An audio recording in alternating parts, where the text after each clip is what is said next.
بسم اللہ الرحمن الرحیم۔ آج جو سنتیں ہیں وہ ہیں سونے کی، سلیپنگ سننا، ٹھیک ہے۔ اور آپ صلی اللہ علیہ وسلم کی کیا ترتیب ہوتی تھی، کیسے سوتے تھے آپ صلی اللہ علیہ وسلم، سنت عمل کیا ہے، وہ میں آج کی ویڈیو میں آپ لوگوں کو بتاؤں گا۔ پچھلی ویڈیوز میں کچھ نہ کچھ چیزیں میں بتاتا رہتا تھا جو بیچ بیچ میں آتی تھیں، لیکن آج پراپر پوری سنت جو ہے وہ میں آپ لوگوں کو بتاؤں گا۔ دعائیں کون سی پڑھنی چاہیے جب لیٹتے تھے، اور کس طرح سونا ہے، ہر چیز۔ بہت ساری چیزیں لوگوں کو پتہ بھی ہوتا ہے، ٹھیک ہے، لیکن کچھ چیزیں ہوتی ہیں شاید جو مس بھی ہو جاتی ہوں، تو اس لیے میں آج آپ کو پوری سننا جو ہے وہ میں آپ کو بتا دوں گا۔ آپ صلی اللہ علیہ وسلم سے ان تمام چیزوں پر استراحت فرمانا ثابت ہے، یعنی سونے کے معاملے میں کن کن چیزوں پہ آپ صلی اللہ علیہ وسلم سوتے تھے وہ چیزیں میں آپ کو بتا دیتا ہوں، ٹھیک ہے۔ سب سے پہلے بوریا، یعنی جو بوری ٹائپ ہوتا ہے نا، کپڑا جو ہوتا ہے بوری کی طرح کا جو ہوتا ہے اس کے اوپر، پھر چٹائی کے اوپر بھی آپ صلی اللہ علیہ وسلم سوئے ہیں، پھر کپڑے کے فرش اس کے اوپر بھی آپ صلی اللہ علیہ وسلم سوئے ہیں، زمین پر بھی سوئے ہیں، تخت پر بھی سوئے ہیں، چارپائی پر بھی سوئے ہیں، چمڑے اور کی جو کھال ہوتی ہے نا، چمڑا اور کھال اس کے اوپر بھی آپ صلی اللہ علیہ وسلم سوئے۔ تو یہ سب چیزوں کے اوپر آپ صلی اللہ علیہ وسلم سے ثابت ہے سونا۔ تو اس میں سے اگر کوئی ایک چیز کے اوپر بھی اگر کوئی انسان سوتا ہے اور اس نیت سے سوتا ہے کہ آپ صلی اللہ علیہ وسلم سوئے تھے اس لیے میں بھی سو رہا ہوں، تو اس سنت کے اوپر سنت پر عمل اس کا جو ہے نا وہ پورا ہو جائے گا، ایک چیز۔ پھر اس کے بعد دوسری سنت ہے باوضو سونا، سنت ہے، یعنی وضو کر کے سونا۔ اس میں مشکل بھی ہوتی ہے کیونکہ، لیکن جس کی اگر عادت ہو نا عشاء کے بعد سونے کی، تو وہ تو نماز کے لیے وضو ہوتا ہے اور پھر سو جاتا ہے، لیکن اگر کوئی 11-12 بجے تھوڑا لیٹ سوتا ہے پھر اس کے بعد الگ سے وضو کر کے پھر سونا مشکل کام ہوتا ہے، لیکن مشکلوں پہ ہی جو ہے نا وہ ریوارڈ زیادہ ملتے ہیں۔ جب اپنے بستر پر آئے تو اسے کپڑے کے گوشے سے 3 بار جھاڑیں، یعنی جو چادر وغیرہ کوئی ہو آپ کے پاس یا رومال ہو اسے 3 دفعہ اس کو جھاڑ لیں بستر کو۔ سونے سے پہلے بسم اللہ کہتے ہوئے درج ذیل امور انجام دیں، یعنی بسم اللہ پڑھ کے سوئیں، اور اس کے ساتھ یہ عمل کرنا ہے۔ سب سے پہلے دروازہ بند کریں، دروازہ کھلا ہو نہیں سونا چاہیے، حیا کا مسئلہ ہوتا ہے۔ چراغ بجھا دیں، اس میں بھی حیا کا ہوتا ہے، ٹھیک ہے۔ اور مشکیزے کا منہ باندھ دیں تاکہ اس میں کوئی چیز وغیرہ نہ گر جائے، ٹھیک ہے۔ اب تو خیر ڈسپینسرز اور کولر اور یہ چیزیں ہوتی ہیں، لیکن ابھی بھی گاؤں وغیرہ میں مٹکے جہاں پہ یوز ہوتے ہیں تو وہاں پر اس کو ڈھک کے سوئیں، تو تاکہ کوئی چیز وغیرہ اس میں نہ گر جائے۔ اور برتن کو ڈھانک دیں، کوئی بھی برتن اگر آپ کے کمرے میں رکھا ہوا ہے تو پھر اس میں یہ کہ اس کو ڈھانک کے جو ہے وہ آپ سو جائیں۔ یہ ساری چیزیں اس لیے ہوتی ہیں کہ آپ صلی اللہ علیہ وسلم کے دور میں جو ہے وہاں پہ تو کچے مکان ہوتے تھے، ایک ایک کمرے کا بس ایک بڑا سا ہال سا اس طرح کا گھر ہوتا تھا نا، تو وہاں پہ ہر چیز اندر ہی ہوتی تھی، مٹکے بھی وہیں رکھے ہوئے پانی کے، تو برتن بھی وہیں رکھے۔ آج کل تو اب ہر چیز سیپریٹ ہوگی، کچن میں ہر چیز ہوتی ہے، تو یہ ہے تو اس لیے، لیکن ابھی بھی جب ہم کچن میں کوئی چیز رکھتے ہیں تو وہاں پہ بھی ڈھانک کے رکھنی چاہیے۔ کمرے میں اگر کوئی چیز رکھ رہے، جگ وغیرہ رکھتے ہیں پانی کا یا کوئی بھی چیز ہو، اس کو بھی ڈھانک کے اس طرح رکھنا چاہیے۔ عشاء کی نماز کے بعد قصہ کہانیاں کی ممانعت ہے، یعنی عشاء کی نماز پڑھنے کے بعد قصے کہانیاں سنانا، لغو باتیں کرنا وہ جائز نہیں ہے۔ وعظ و نصیحت اگر کوئی کرتا ہے تو وہ ٹھیک ہے۔ اچھا، اور اگر کسی کا کوئی کام وغیرہ بھی ہے، جیسے کوئی نائٹ شفٹ کرتا ہے، کوئی ڈے شفٹ ہوتی ہے، تو اس میں بھی اگر کوئی جاگ رہا ہے تو اس میں بھی کوئی مسئلہ نہیں ہے۔ سوتے وقت ہر آنکھ میں 3 سلائی سرما لگانا سنت ہے، 3 سیدھے ہاتھ کی طرف، 3 الٹے ہاتھ کی طرف، اور بعض دفعہ 2 بھی سنت سلائیاں لگانا وہ بھی سنت ہے۔ اچھا، جب سونے کا ارادہ ہو تو قرآن شریف کی آیات اور صورتیں پڑھنا، یعنی معوذتین پڑھ لیں، سورۃ الفلق، سورۃ الناس، سورۃ اخلاص، یہ سورۃ آل عمران کا آخری جو کچھ آیتیں وہ ہیں جو سنت عمل ہے۔ سورۃ البقرہ کا پہلا اور آخری رکوع ہے، سورۃ الحشر کی کچھ آیتیں ہیں، ٹھیک ہے نا، سورۃ الفاتحہ ہے، آیت الکرسی ہے، یہ ساری چیزیں ثابت ہیں آپ صلی اللہ علیہ وسلم کی، جب آپ صلی اللہ علیہ وسلم سونے سے پہلے یہ ساری چیزوں کو پڑھا کرتے تھے۔ یہ مشکل نہیں ہے، میں آپ کو ایک چیز بتاؤں کہ میں جب مجھے کوئی چیز کرنی ہوتی ہے نا، روٹین بنانی ہوتی ہے، اس کی عادت بنانی ہوتی ہے،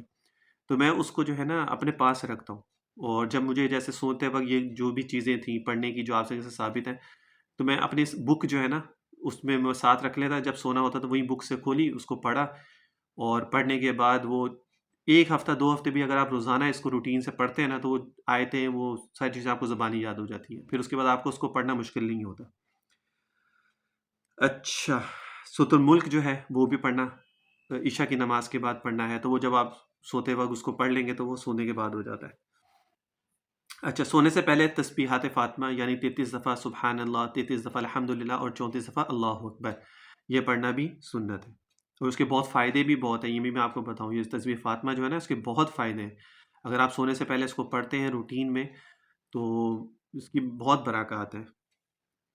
سوتے وقت داہنی کروٹ پہ، یعنی سیدھی سائڈ پہ کروٹ لینا، اور ہاتھ، یہ والا ہاتھ سیدھا یوں گال کے نیچے رکھنا، اور الٹا ہاتھ جو ہے یہ اپنی ٹانگوں کے اوپر رکھنا، تھائز کے اوپر، تو یہ سنت عمل ہے سونے کا آپ صلی اللہ علیہ وسلم کا۔ سیدھے لیٹنا جو ہے وہ آپ لیٹ سکتے ہیں کہ اگر آپ ایک سائڈ پہ لیٹے لیٹے تھک گئے تو، لیکن الٹا لیٹنا جو ہے نا وہ منع ہے، آپ الٹا نہیں لیٹ سکتے، اس میں ممانعت ہے۔ بستر، جب آپ بستر کے اوپر لیٹیں تو پھر وہاں پر جو ہے نا یہ دعا پڑھیں جب بستر پر لیٹیں تو، بسمی کا ربی وذاتو، اور یہ دعائیں جو ہے نا میں اب ویڈیو کے بیچ میں ایڈ کر دیتا ہوں، جہاں پہ جو دعا آتی ہے تو آپ لوگ وہاں سے اس کا اسکرین شاٹ لے سکتے ہیں۔ بسمی کا ربی وذاتو جمی وبی کا ارفعہ ان امسکتا نفسی فاغفر لها وان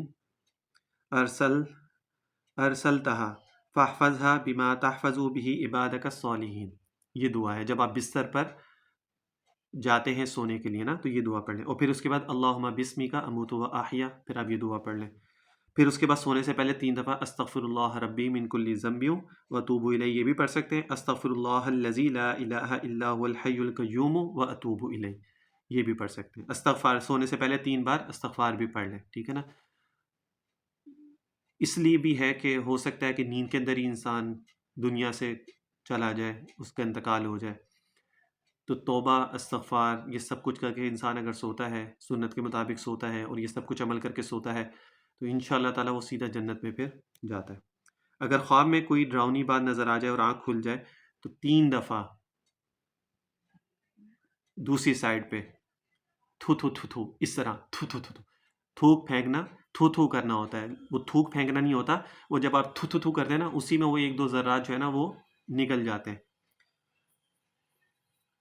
کیونکہ جب آپ رائٹ سائڈ پہ سو رہے ہوتے ہیں، دانی سائڈ پہ، رائٹ سائڈ پہ سنت کے مطابق، تو اگر اس میں اگر آپ کو خواب کوئی ایسا آ جاتا ہے بری چیز دیکھ لیں، ڈراؤنی چیز، تو پھر لیفٹ سائڈ پہ آپ 3 دفعہ تھو تھو تھو اس طرح کر دیں بس، اور پھر اس کے بعد اعوذ باللہ من الشیطان الرجیم پڑھیں اور پھر اس کے بعد سو جائیں۔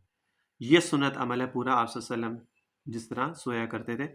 جو آیتیں ہیں، دعائیں ہیں وغیرہ ساری چیزیں وہ میں نے آج آپ لوگوں کو بتا دی ہے۔ ہمیشہ ایک بات کہتا ہوں کہ کوشش کیا کریں کہ سنت کے مطابق زندگیاں گزارا کریں، سب نہیں کر سکتے تو کچھ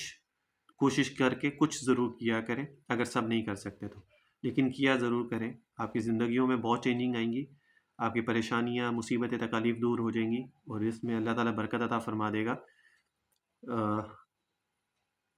کسی کو فورس کر کے کروانا اور کسی کو کہنا کہ کر کے دیکھو پھر دیکھنا کیا ہوتا ہے، اس کا مطلب یہ ہوتا ہے کہ آپ اس چیز کو لوگوں پر فورس کر کے اپلائی کرنے کی کوشش کریں، لوگوں کو یقین نہیں ہے لیکن آپ ان کو کروانا چاہ رہے ہیں، تو یہ چیز پتہ نہیں مجھے کیوں ٹھیک نہیں لگتی ہے۔ لیکن آپ سنت کو جب تک نہیں اپنائیں گے اپنی زندگی کے اندر، تب تک جو ہے نا آپ لوگوں کی زندگیاں مکمل نہیں ہوتی انسان کی۔ میں آپ کو بتا دوں، انسان زندہ ہے، کھاتا ہے، پیتا ہے، سب کچھ ہے، اس کو جو چیز اس کی قسمت کا وہ بھی اس کو ملے گا، لیکن وہ تب تک فائدہ مند نہیں ہوگا جب تک وہ سنت کے مطابق زندگی نہیں گزارے گا اور اللہ تعالیٰ کے احکامات کو پورا نہیں کرے گا۔ جب تک یہ چیزیں نہیں ہوں گی وہ چیز کبھی بھی فائدہ نہیں کرے گا۔ تو اس لیے کوشش کیا کریں کہ چھوٹی سے چھوٹی سنت کو بھی نہ چھوڑیں، اور ان کو سیکھنے کی، اس کو اپلائی کرنے کی کوشش کیا کریں۔ صلی اللہ علیہ وسلم تسلیما کثیرا کثیرا۔